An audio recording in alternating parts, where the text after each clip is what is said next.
በምድር ላይ ካሉ ሁሉ ጥፋቶችና ጭካኔዎች ሁሉ በላይ በጣም የሚደንቀውና የሚያስፈራው ነገር ክፋት መቼም ቢሆን መልኩን ለውጦ የንጹሐን ሕፃናት ቤት ውስጥ መድረሱ ነው።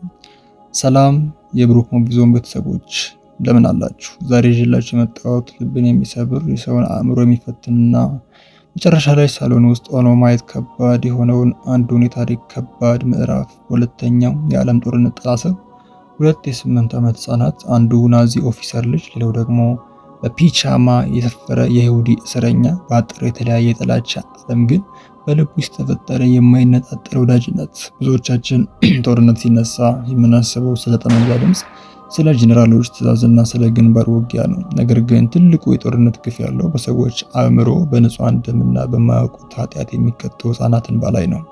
ዛሬ የምናየው ፊልም ከታሪክ ማህደር የተደበቀ የሰውን ልጅ አረመኔነትና የንጹሐን እንባ የሚያሳይ አስደንጋጭ እውነት ነው። እስቲ ቪዲዮውን ከመጀመራችን በፊት ላይክ በማድረግ ቻናላችንን ደግፉ። ወደ ፊልሙ እንግባ። ታሪኩ የሚጀምረው በበርሊን ነው። ነገር ግን የአባቱ የሥራ ማዕረግ ሲቀየር የቤተሰቡ ሕይወት ሙሉ በሙሉ ይገለብጣል። አባቱ ራልፍ በናዚ ሰራዊት ውስጥ ከፍተኛ ኃላፊነት የተሰጠው ኦፊሰር ነው። በዚህም የተነሳ ቤተሰቡ ከከተማው ጫጫታና ከማያውቁት ጓደኞቻቸው ርቀው ከኦሽዊትስ የሞት ካምፕ አጠገብ ወደሚገኝ ጥሎ ማዶ ወዳለ ቤት ለመኖር ይዘዋወራሉ። የዋናው ገጸ ባህሪ የቡርኖ በአሳ ባተርፊልድ እዚህ ቤት ውስጥ መምጣት የእርሱን የልጅነት ንጹህ ዓለም ወደ ጨለማ ይለውጠዋል። አዲስ ቤት፣ አዲስ አካባቢ፣ ግን ምንም የሚጫወት ሰው አለመኖር። ቡርኖ ከዚህ አሰልችና ብቸኛ ህይወት ለመውጣት ሲል የቤቱን መስኮት አፍጦ ይመለከታል። ከትራፊክና ከጨዋታ ይልቅ አይኑ ላይ የሚያፈራው ያ ከባድ ከእሾህ ሽቦ የተሰራና ቋሚ ዘብ የቆመበት ግዙፍ አጥር ነው።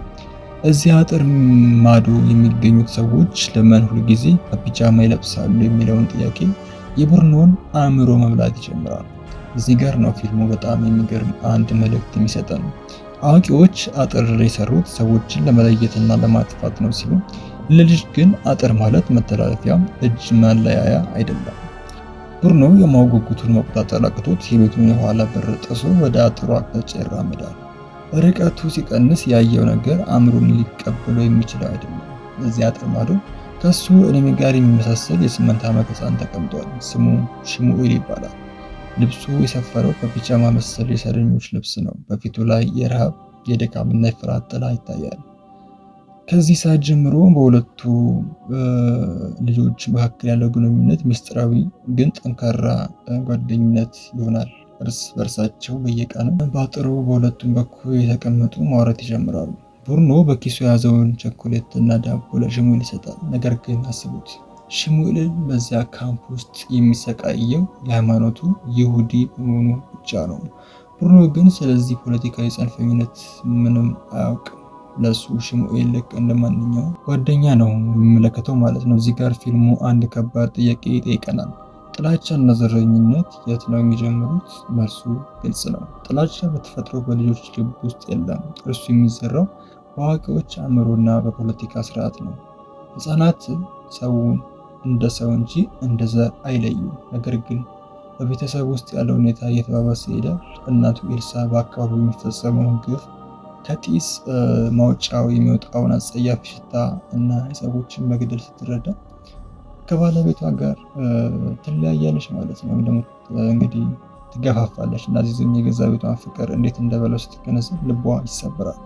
እህቱ ግሬቴል በትምህርትና በናዚ ርዕዮተ ዓለም ወይም ደግሞ ፕሮፓጋንዳ ተመርዘው የአካባቢውን ሰብአዊ ቀውስ ትደግፋለች። በክፍሏ ውስጥ የሂትለርን ፖስተር እስከ መስቀል ትደርሳለች። ይህ ደግሞ በቤተሰብ ውስጥ ትልቅ መከፋፈልን ይፈጥራል ማለት ነው።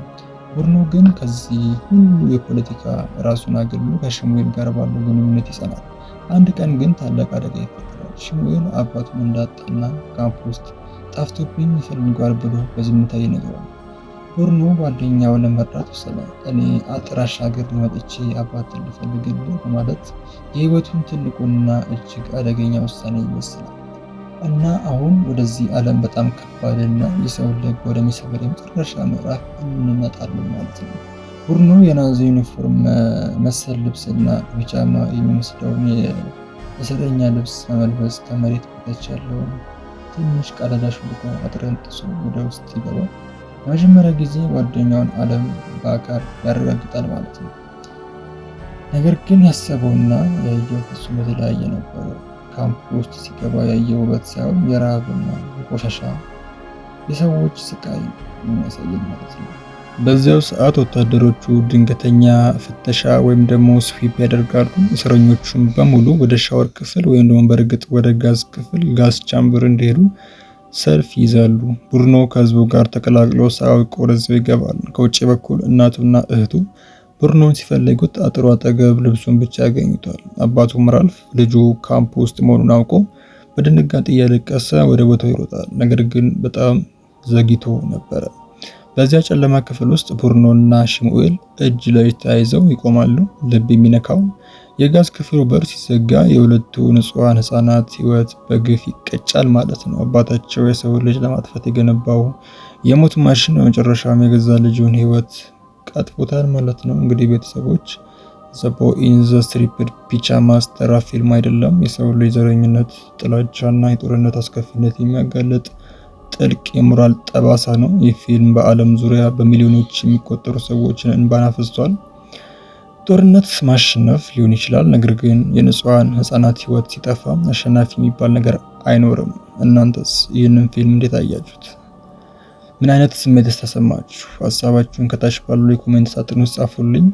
ቪዲዮውን ወደዳችሁት ላይክ ማድረግን፣ ለወላጅ ዘመዶ ሼር ማድረግንና የብሩክ ሙቪ ዞን ቻናልን ሰብስክራይብ በማድረግ ቤተሰብ ይሁኑ። ቀጣይ በሌላ የፊልም ሪቪው እስከምንገናኝ ድረስ ቸር ሰንብቱ።